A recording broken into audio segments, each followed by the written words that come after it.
عیسائیوں میں تو خاص طور پر ایک تو ہے عیسائی اور یہودیوں کے درمیان جو دشمنی رہی ہے، یہ جو ہمارا دور ہے اصل میں اس میں عارضی طور پر صورتحال تبدیل ہو گئی ہے، لیکن واقعہ یہ ہے کہ پورے 2000 برس تک لگ بھگ 100 برس نکال دیجئے تو 1900 برس تک شدید دشمنی رہی ہے یہودیوں اور عیسائیوں کے درمیان، کیونکہ عیسائی سمجھتے تھے کہ جسے ہم خدا سمجھتے ہیں اس کے قاتل یہ ہیں، انہوں نے سولی چڑھایا ہے۔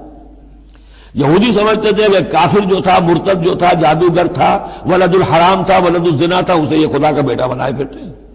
اب یہ اس قدر یعنی کنٹراسٹ ہے اتنی ایک دوسرے کے خلاف کہ ان کے اندر کوئی پوائنٹ آف میٹنگ ہے ہی نہیں، شدید دشمنی رہی ہے۔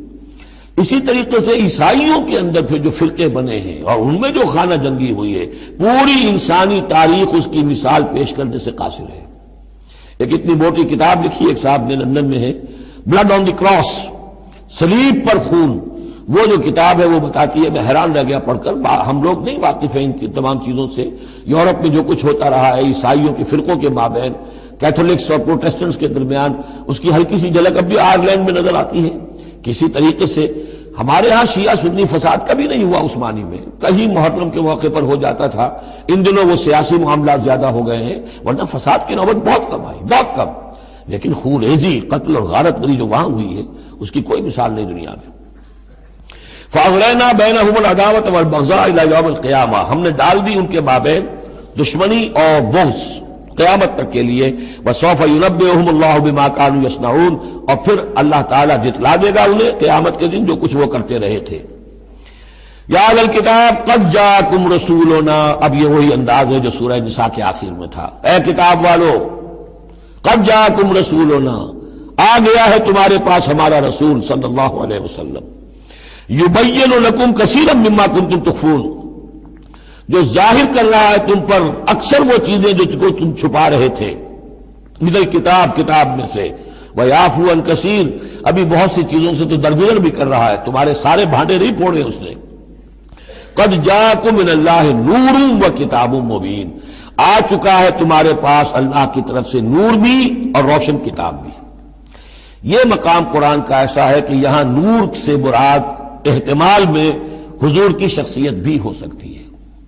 وہاں میں نے کہا تھا انزلنا الیکم نورا مبینا، نازل کر دیا ہے تمہاری طرف ایک روشن نور، وہاں اس سے مراد قرآن بنتا ہے، اس لیے کہ حضور کے لیے لفظ انزلنا یہ صحیح نہیں، اس پر منطبق نہیں ہو سکتا بعثت کے لیے، لیکن یہاں جاءکم من اللہ نور و کتاب مبین، یہ بھی معنی ہو سکتے ہیں کہ نور بھی قرآن کو کہا گیا ہو، اور واو جو ہے یہ واو تفسیری ہو، آ گیا ہے تمہارے پاس نور یعنی کتاب مبین، یہ بھی معنی ہو سکتے ہیں، احتمال یہ بھی ہے، لیکن یہ کہ یہ احتمال بھی موجود ہے کہ یہاں نور سے مراد محمد الرسول اللہ صلی اللہ علیہ وسلم کی ذات مبارکہ ہو، اور اس سے مراد حضور کی روح ہے، روح پر نور ہے، اور اس اعتبار سے کہ حضور کی روح جو ہے اور آپ کی روحانیت آپ کے پورے وجود کے اوپر غالب تھی، چھائی ہوئی تھی، لہذا آپ کو مجسم نور بھی کہا جا سکتا ہے۔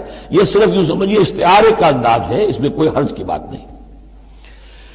قد جاءکم من اللہ نور و کتاب مبین یہدی بہ اللہ من اتبع رضوانہ سبل السلام، اس کے ذریعے سے اللہ تعالی رہنمائی فرماتا ہے ان کی جو اس کی رضا کے جویا ہیں، متلاشی ہیں، سلامتی کے راستوں کی ہدایت فرماتا ہے، وَيُخْرِجُهُم مِّنَ الظُّلُمَاتِ إِلَى النُّورِ، اور نکالتا ہے انہیں اندھیروں سے روشنی کی طرف بِإِذْنِهِ، اپنے حکم سے، وَيَهْدِيهِمْ إِلَىٰ صِرَاطٍ مُّسْتَقِيمٍ، اور ان کی رہنمائی فرماتا ہے، ہدایت دیتا ہے انہیں سیدھے راستے کی طرف۔ قَدْ كَفَرَ الَّذِينَ قَالُوا إِنَّ اللَّهَ هُوَ الْمَسِيحُ ابْنُ مَرْيَمَ، یقیناً کفر کیا انہوں نے جنہوں نے کہا اللہ ہی مسیح ابن مریم ہے۔ دیکھیے حضرت عیسیٰ کے بارے میں یہ دو عقیدے رہے ہیں ان کے ہاں، ایک ہے گاڈ انکارنیٹ، اوتار کا عقیدہ جو ہندوؤں میں بھی ہے، رام چندر جی خدا کے اوتار، کرشن جی مہاراج خدا کے اوتار، یعنی خدا خود ہی انسانی شکل میں ظہور کر لیتا ہے۔ اسی طرح کا گاڈ انکارنیٹ کا کانسیپٹ عیسائیوں میں بھی رہا ہے، اور خاص طور پر جیکوبائٹس جو ان کا فرقہ رہا ہے وہ سختی کے ساتھ اس پر قائل تھا کہ اصل میں اللہ ہی نے حضرت مسیح کی شکل میں دنیا میں ظہور فرمایا ہے۔ جیسے ہمارے ہاں بھی بعض جو ہیں غلو میں آ کر محبت اور عقیدت اور عظمت محمد رسول اللہ صلی اللہ علیہ وسلم کی اس میں ایک حد سے تجاوز کرتے ہوئے کہہ دیتے ہیں کہ وہی جو مستوی عرش تھا خدا ہو کر اتر پڑا وہ مدینے میں مصطفیٰ ہو کر، یہ گویا کہ وہی اوتار کا عقیدہ ہے جو ہم نے دوسروں سے سیکھ لیا ہے۔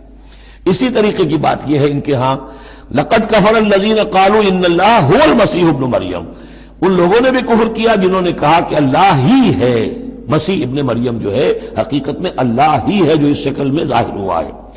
قل فمن یملک من اللہ شیئا، تو ان سے پوچھئے کہ کون ہے جسے اختیار ہو اللہ کے مقابلے میں کچھ بھی، ان اراد ان یہلک المسیح ابن مریم، اگر وہ ہلاک کرنا چاہے مسیح ابن مریم کو، وامہ اور اس کی ماں کو بھی، مریم کو بھی، ومن فی الارض جمیعا اور جو بھی زمین میں ہے ان سب کو ہلاک کرنا چاہے تو کون اس کا ہاتھ روک لے گا؟ وَلِلَّهِ مُلْكُ السَّمَاوَاتِ وَالْأَرْضِ وَمَا بَيْنَهُمَا، اور اللہ ہی کے لیے ہے بادشاہی آسمانوں کی اور زمین کی اور جو بھی کچھ ان دونوں کے مابین ہے۔ يَخْلُقُ مَا يَشَاءُ، وہ تخلیق فرماتا ہے جو چاہتا ہے، وَاللَّهُ عَلَىٰ كُلِّ شَيْءٍ قدیر، اللہ ہر چیز پر قادر ہے، جو چیز چاہتا ہے تخلیق فرماتا ہے۔ آدم کو تخلیق فرمایا، عیسیٰ کو تخلیق فرمایا، یحییٰ کو تخلیق فرمایا۔ اعجاز کے اور معجزہ ہونے کی مختلف شکلیں ہیں۔ وقالت اليہود والنصارى نحن ابناء اللہ واحباؤہ، اور یہ یہودی اور نصرانی کہتے ہیں ہم تو اللہ کے بیٹے ہیں، یعنی بیٹوں کے مانند لاڈلے، واحباؤہ اس کے بڑے چہیتے ہیں، پیارے ہیں۔ قل فلم يعذبكم بذنوبكم، تو ان سے کہیے کہ پھر وہ تمہیں عذاب کیوں دیتا رہا ہے تمہارے گناہوں کی پاداش میں؟ اللہ کی اولاد ہو، چہیتے ہو، نبوکدنضر کے ہاتھوں تمہیں پٹوایا، 6 لاکھ تمہارے قتل ہوئے، تمہارا ہیکل اول جو ہے وہ شہید ہوا، ایسیرینز کے ہاتھوں تمہاری سلطنت اسرائیل ختم ہوئی، پھر تمہیں یونانیوں نے رگڑا، پھر تمہیں جو ہے رومیوں نے جو ہے کس طریقے سے تمہیں ایذائیں پہنچائی، اور تمہارا دوسرا جو ہیکل بنایا تھا وہ بھی گرا دیا۔ ایسے ہی لاڈلے ہوتے ہیں اللہ کے؟ یا اللہ اتنا ہی لاچار ہے، بیچارہ ہے، عاجز ہے؟ قل فلم يعذبكم بذنوبكم بل انتم بشر ممن خلق، نہیں، تم بھی انسان ہو جیسے کہ اور انسان اس نے بنائے ہیں۔ یغفر لمن یشاء، وہ جس کی چاہتا ہے بخشش فرماتا ہے، ویعذب من یشاء، جس کو چاہتا ہے سزا دیتا ہے۔ وللہ ملک السماوات والارض، اور آسمانوں اور زمین کی کل بادشاہی اللہ ہی کے لیے ہے۔ وما بینہما، اور جو کچھ ان دونوں کی مابین ہے ان کی بھی۔ وإلیہ المصیر، اور اسی کی طرف لوٹ جانا ہے۔ یا اہل الکتاب قد جاءکم رسولنا یبین لکم علی فترۃ من الرسل، پھر وہی بات لیکن یہاں ایک نئے نکتے کے ساتھ آئی ہے۔ اہل کتاب تمہارے پاس آ چکا ہے ہمارا رسول صلی اللہ علیہ وسلم، یبین لکم، جو تمہارے لیے واضح کر رہا ہے، بیان کر رہا ہے، علی فترۃ من الرسل، رسالت کے ایک انقطاع کے بعد۔ حضرت عیسیٰ اور حضور صلی اللہ علیہ وسلم کے مابین 600 برس ایسے گزرے ہیں کہ دنیا میں کوئی نبی کوئی رسول نہیں رہا۔ یہ فترت ہے، فترت ہے، وقفہ ہے عارضی، اور پھر حضور کی بعثت، اور پھر فترت دائمی۔ اب رسالت کا دروازہ ختم، 600 برس کے لیے عارضی بند، پھر حضور کی تشریف آوری، اور اب تا قیام قیامت دروازہ بند۔ یا اہل الکتاب قد جاءکم رسولنا یبین لکم علی فترۃ من الرسل ان تقولوا ما جاءنا من بشیر، مبادا تم یہ کہو کہ ہمارے پاس تو نہیں آیا کوئی بشارت دینے والا ولا نذیر، اور نہ کوئی خبردار کرنے والا۔ فقد جاءکم بشیر ونذیر، تو سن لو آ گیا ہے تمہارے پاس خبردار کرنے والا اور بشارت دینے والا۔ رسلا مبشرین ومنذرین لئلا یکون للناس علی اللہ حجۃ بعد الرسل وکان اللہ عزیزا حکیما۔ سورہ نساء کی وہ آیت اب آپ کے ذہن میں رہنی چاہیے، بنیادی آیت۔ واللہ علی کل شیء قدیر، اور اللہ ہر چیز پر قادر ہے۔ اب حضرت موسیٰ علیہ السلام کا وہ واقعہ آ رہا ہے کہ جب کہ مصر سے اپنی قوم کو لے کر نکلے، صحرائے سینا میں رہے، کوہ طور پر بلائے گئے، تورات دے دی گئی۔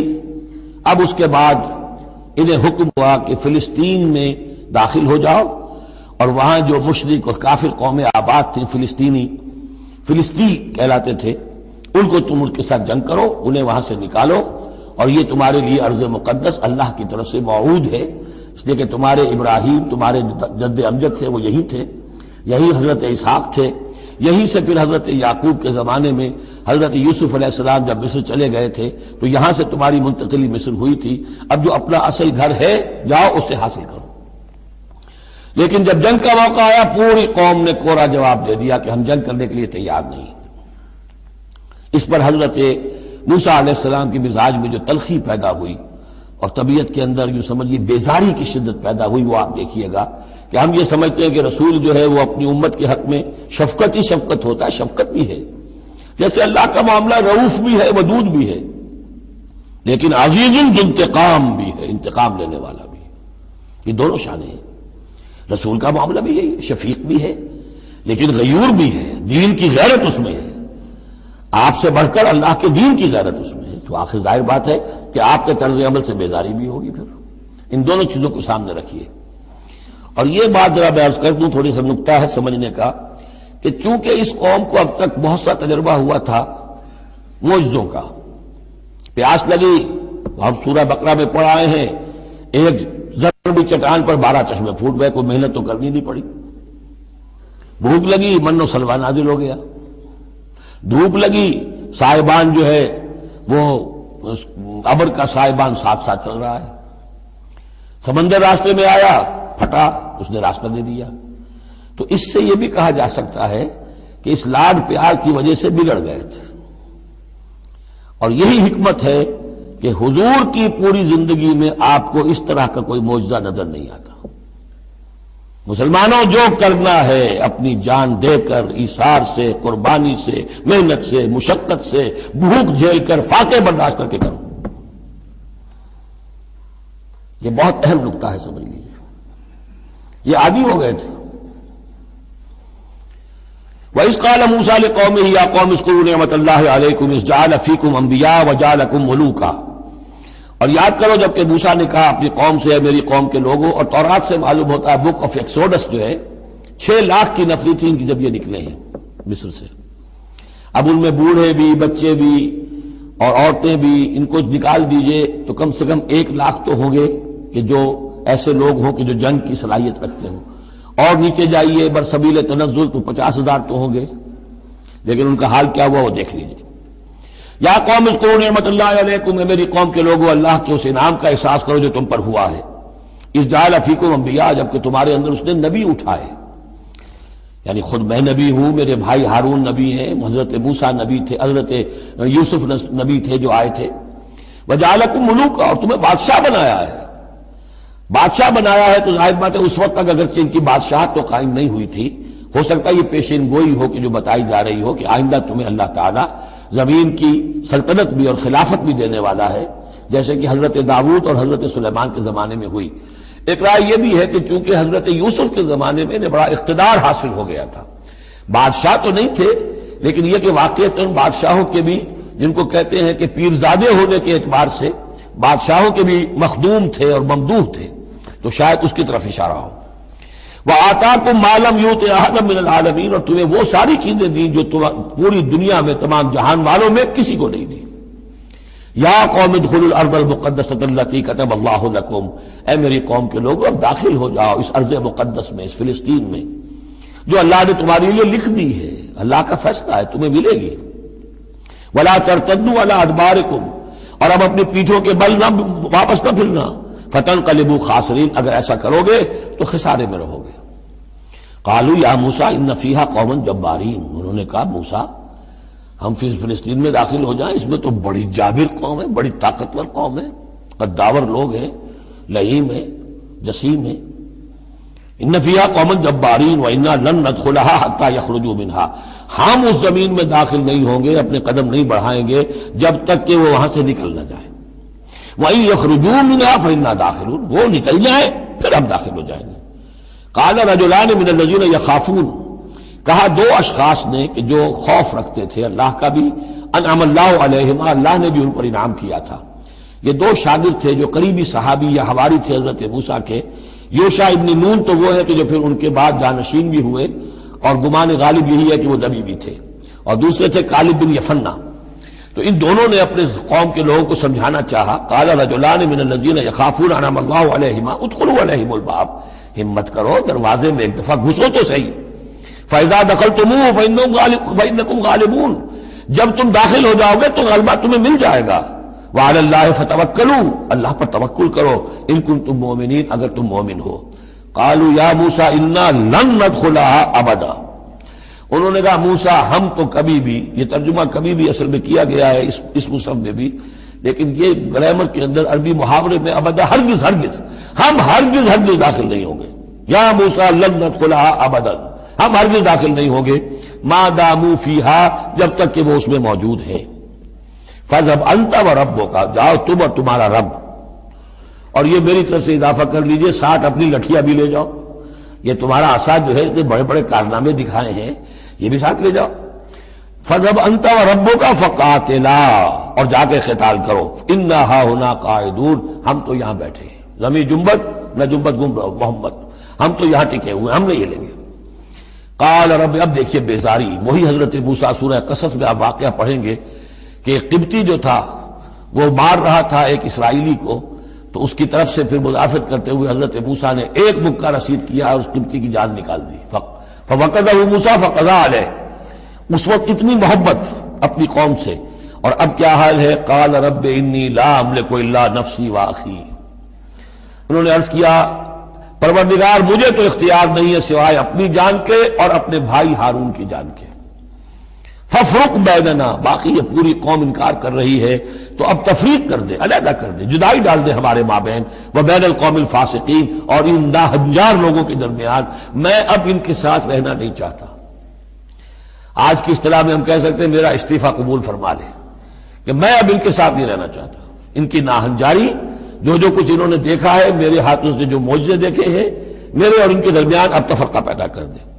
اللہ نے یہ درخواست قبول نہیں کی، لیکن یہ کہ تذکرہ بھی نہیں کیا. قال فإنها محرمة عليهم 40 سنة، نہیں، ہم جو سزا انہیں دے رہے ہیں وہ یہ ہے کہ اب یہ ارض مقدس، اگر یہ بزدلی نہ دکھاتے ابھی ہم انہیں دے دیتے. اب انہوں نے بزدلی دکھائی ہے تو اب یہ ان پر حرام رہے گی 40 برس تک. یتیہون فی الارض، اسی صحرا میں، اسی صحرائے سینا میں، سینائی پیننسولا، یہ بھٹکتے پھریں گے. فلا تأس علی القوم الکافرین قوم الفاسقین، تو اب آپ اس فاسق لوگوں کے بارے میں اب آپ افسوس نہ کریں، اپنے دل کے اندر رنج نہ لیں اب جو کچھ ان پر بیتے گی. لیکن بہرحال آپ ان کی طرف رسول بنا کر بھیجے گئے ہیں، جب تک زندگی ہے آپ کو ان کے ساتھ رہنا ہے. یہاں ذرا یاد کر لیجئے کہ جو حضرت موسیٰ نے کہا انی لا املک الا نفسی واخی، حضور سے کیا کہا گیا تھا سورہ نساء میں؟ فقاتل فی سبیل اللہ لا تکلف الا نفسک وحرض المؤمنین.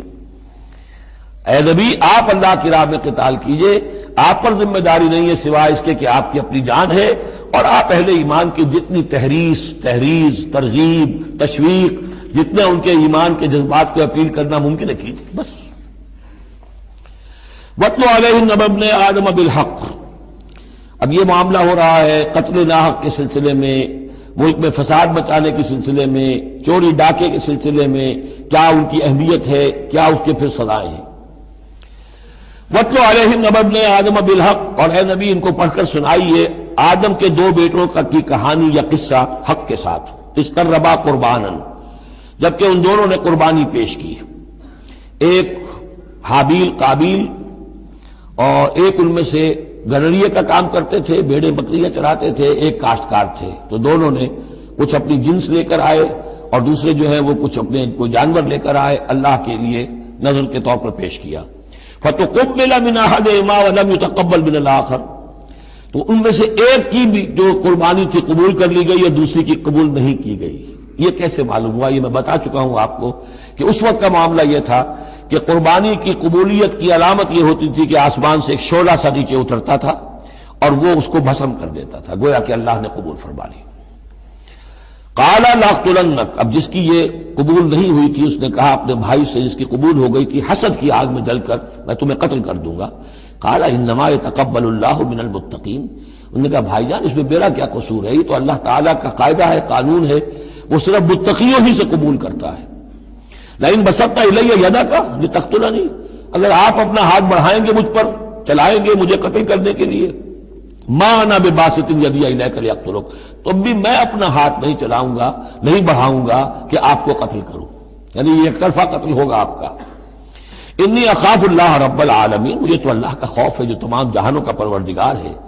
انی ارید ان تبوء باسمی و اسمک، اور پھر میں چاہتا ہوں کہ اگر آپ مجھے قتل کر ہی دیں، اس انتہا تک پہنچ ہی جائیں، تو آپ اپنے گناہ کا بھی بوجھ اپنے سر لیں، میرے گناہ کا بھی بوجھ لیں. جو ناحق مقتول ہے اس کے تو گویا کہ تمام گناہ اس قاتل نے اپنے سر پر لے لیے، تو میرے تو گھاٹے کا سودا نہیں ہے.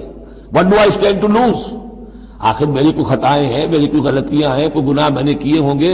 اگر آپ ناحق مجھے قتل کریں گے تو میرے ان تمام گناہوں کا وبال آپ کے سر آ جائے گا، تو میرے تو کوئی نقصان والی بات نہیں. انی ارید ان تبوء باسمی واسمک فتکون من اصحاب النار، اور یہ ہوگی سخت ترین سزا میری طرف سے آپ کو کہ پھر آپ ہو جائیں گے جہنمی. وذالک جزاء الظالمین، اور یہی بدلہ ہے ظالموں کا. فطوعت لہ نفسہ قتل اخیہ، اب اس کے نفس نے آمادہ کر ہی لیا اسے اپنے بھائی کے قتل پر. یعنی ان الفاظ میں بٹوین دی لائنز یوں سمجھیے کہ ہے اس کے اندر بھی وہ تو رہتا ہے نا حق اور باطل کی ایک کشاکش اور نیکی اور بدی کا غلبہ، قتل کروں یا نہ کروں. آخر بھائی کی باتیں بھی آئی ہیں، وہ دل نشین ہے، لیکن یہ کہ نفس جو ہے اس وقت اس کے اندر جو بھی شیطنت گھسی ہوئی تھی، اس نفس نے اسے آمادہ کر ہی لیا اپنے بھائی کو قتل کرنے پر. فقتلہ، تو اس نے انہیں قتل کر دیا. فاصبح من الخاسرین، ہو گیا تباہ ہو جانے والوں میں. فبعث اللہ غرابا یبحث فی الارض، یہ پہلا خون ہے جو نسل آدم میں ہوا ہے. تو اللہ تعالیٰ نے کوے کو بھیجا، وہ زمین کو کریج رہا تھا. اب اسے قابل کو یہ سمجھ میں نہیں آ رہا تھا کہ میں کیا کروں، ابھی لاش جو ہے بھائی کی اس کو کیسے ڈسپوز آف کروں. تو اللہ تعالیٰ نے ایک کوے کو بھیج دیا. وہ زمین میں جیسے آپ کو معلوم ہے چونچے مارتا ہے، اس میں سے کچھ دانے نکالتا ہے. وہ دیکھا یبحث فی الارض لیریہ، تاکہ اللہ اسے دکھا دے کیف یواری سوءۃ اخی، کہ اپنے بھائی کی لاش کو کیسے چھپائے. قال یا ویلتی عجزت ان اکون مثل ھذا الغراب، اس نے کہا ہائے میری شامت، میرے اندر اس کوے جیسی بھی عقل نہ تھی، نہ ہوا میں اس کوے جیسا بھی کہ مجھے یہ بات خود سوچ جاتی. فاواری سوءۃ اخی، اور میں اپنے بھائی کی لاش کو چھپا دیتا. فاصبح من النادمین من اجل ذلک، اس چیز پر اس کے اندر بڑی شدید ندامت پیدا ہو گئی. کتبنا علی بنی اسرائیل، اجل ذالک دونوں طرف لگتا ہے، من اجل ذالک کتبنا علی بنی اسرائیل، اور ہم نے اسی وجہ پر بنی اسرائیل پر یہ بات لکھ دی تھی. قتل ناحق ہم نے تورات میں لکھ دیا تھا کہ یہ اتنی بری شے ہے کسی ایک انسان کا قتل کرنا بھی. کتبنا علی بنی اسرائیل انہ من قتل نفسا بغیر نفس و فساد فی الارض، اگر کسی نے کسی انسان کو قتل کیا بغیر کسی قتل کے قصاص میں، بغیر نفس، ہاں کسی نے قتل کیا، قتل کے جواب میں قتل کیا جائے تو یہ قتل ناحق نہیں ہے، یہ تو پھر قصاص کا قتل ہے. اور فساد فی الارض، یا کوئی شخص زمین میں فساد مچا رہا ہے اس میں اس کو قتل کیا جائے، یعنی کوئی قصوروار ہے، مجرم ہے، اس کو سزا دینے میں قتل کیا جائے تو بات اور ہے. کسی بے قصور انسان کو اگر قتل کر دیا گیا فکأنما قتل الناس جميعا، تو یہ ایسے ہے جیسے کہ اس نے تمام انسانوں کو قتل کر دیا، پوری نوع انسانی کو. کیوں کہ تمدن کی جڑ کٹ گئی. احترام جان، احترام مال، یہ بنیاد ہے تمدن کی. ومن احیاھا، اور جس نے ایک انسان کی جان بچا لی فکأنما احیا الناس جميعا، تو گویا کہ اس نے پوری نوع انسانی کو بچا لیا. وَلَقَدْ جَاءَتْهُمْ رُسُلُنَا بِالْبَيِّنَاتِ، ان کے پاس ہمارے رسول آئے تھے واضح نشانیاں اور تعلیمات لے کر.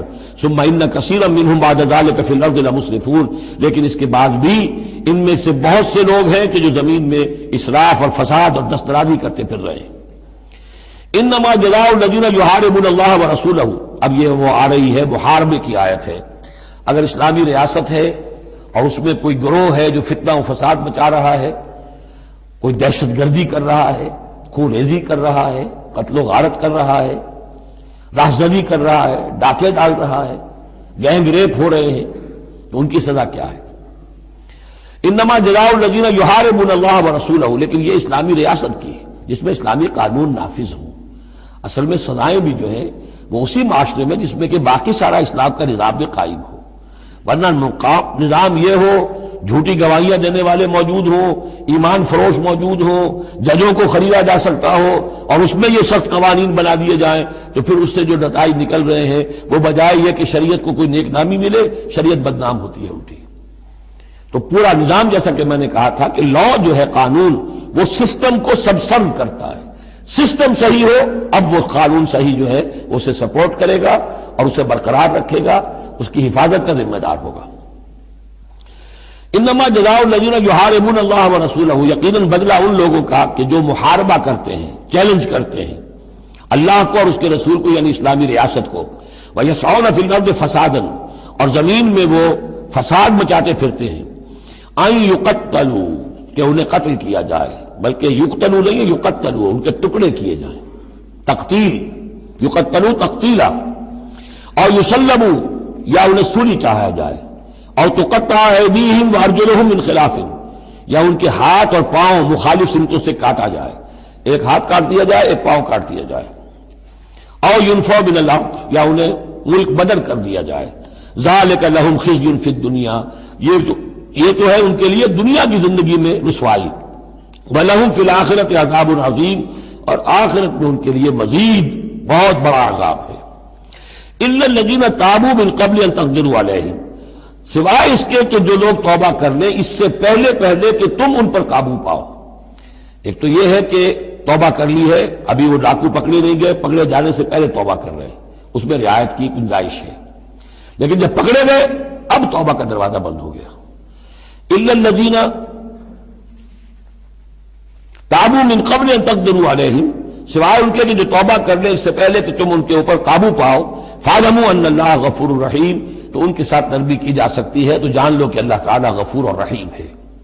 یہی معاملہ کیا تھا حضرت علی رضی اللہ تعالیٰ عنہ نے خوارج کے ساتھ، کہ اگر تم اپنے غلط عقیدے پر قائم رہو میں تمہیں کچھ نہیں کہوں گا، لیکن تم اگر خون ریزی کرو گے، قتل و غارت کرو گے، تو پھر ظاہر بات ہے کہ میں تمہارے ساتھ رعایت نہیں کر سکتا، محض عقیدے کی حد تک میں تمہیں کچھ نہیں کہوں گا۔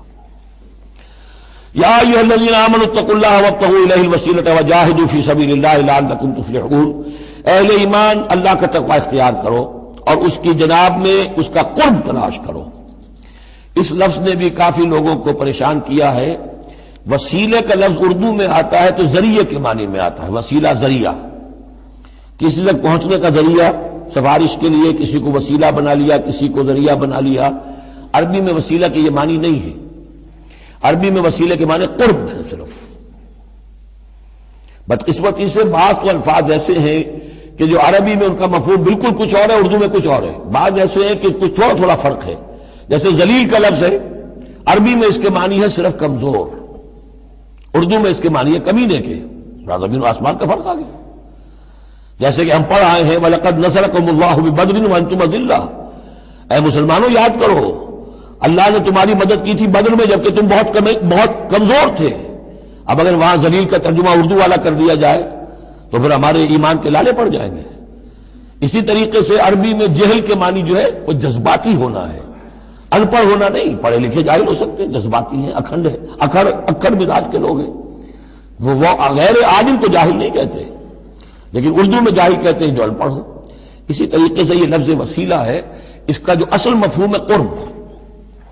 اہل ایمان اللہ کا تقوی اختیار کرو نمبر 1، لیکن تقوی جو ہے وہ ذرا ایک نیگیٹو بات ہے، بچنا اللہ سے، اللہ کے غضب سے، اللہ کی ناراضگی سے، برائی سے بچنا، گناہ سے بچنا، نافرمانی سے بچنا، اللہ کے احکام کو توڑنے سے بچنا، یہ ایک منفی کانسیپٹ ہے۔ وابتغوا الیہ الوسیلہ، نہیں، آگے بڑھو، اس کا قرب تلاش کرو، تقرب، اس سے نزدیک ہو جاؤ، قریب سے قریب ہو جاؤ۔ لیکن اس تقرب کا ذریعہ کیا ہوگا؟ وَجَاهِدُوا فِي سَبِيلِهِ لَعَلَّكُمْ تُفْلِحُونَ، اس کی راہ میں جہاد کرو تاکہ تم فلاح پاؤ۔ اس سے بات بالکل کھل گئی۔ تقوی اور تقرب اللہ کے لیے جہاد۔ تقوی شرط لازم ہے، پہلے تو یہ کہ جو حرام چیزیں ان سے آپ بچیں، جن چیزوں سے روک دیا گیا ہے ان سے رک جائیں، اور اللہ کی نافرمانی جو ہے اس سے باز آ جائیں۔ اب اس کے بعد اس کی طرف آگے بڑھنا چاہتے ہیں، تقرب حاصل کرنا چاہتے ہیں، اس کی راہ میں جہاد کیجیے۔ ان الذين كفروا لو ان لهم ما في الارض جميعا ومثله معه، لیکن وہ لوگ جنہوں نے کفر کیا اگر ان کے پاس ہوتی وہ ساری دولت کی جو زمین میں ہے کل کی کل، اور اتنی ہی اور بھی ہوتی، ليفتدوا به من عذاب يوم القيامة، کہ وہ اس کے ذریعے سے فدیہ دے کر چھوٹ سکے قیامت کے دن کے عذاب سے، ما تقبل منهم، وہ ان سے ہرگز قبول نہیں کی جائے گی۔ یہ بھی تعلیق بالمحال ہے، نہ ایسا ہوگا نہ ممکن ہے، لیکن یہ کہ آخری درجے میں اس کو بیان کر دینا کہ اگر اتنی دولت بھی ہو تب بھی اللہ کیا وہ فدیہ جو ہے قبول نہیں ہوگا۔ وَلَهُمْ عَذَابٌ أَلِيمٌ، اور ان کے لیے تو دردناک عذاب ہے۔ يُرِيدُونَ أَن يَخْرُجُوا مِنَ النَّارِ وَمَا هُمْ بِخَارِجِينَ مِنْهَا، وہ چاہیں گے کہ آگ سے کس طرح نکلے لیکن نکل نہیں پائیں گے۔ وَلَهُمْ عَذَابٌ مُقِيمٌ، اور ان کے لیے ہوگا قائم رہنے والا عذاب، مسلسل دائم اور قائم۔ وَالسَّارِقُ وَالسَّارِقَةُ فَاقْطَعُوا أَيْدِيَهُمَا، اور چوری خواہ مرد کرے خواہ چوری کرنے والی عورت ہو، ان دونوں کا ہاتھ کاٹ دو، ایک ایک ہاتھ، ایدیہما، ان کے ایک ایک ہاتھ کاٹ دو۔ جزام بما کسبا، یہ بدلہ ہے ان کے کرتوت کا، نکالم من اللہ، اور یہ عبرتناک سزا ہے اللہ کی طرف سے۔ اب دیکھ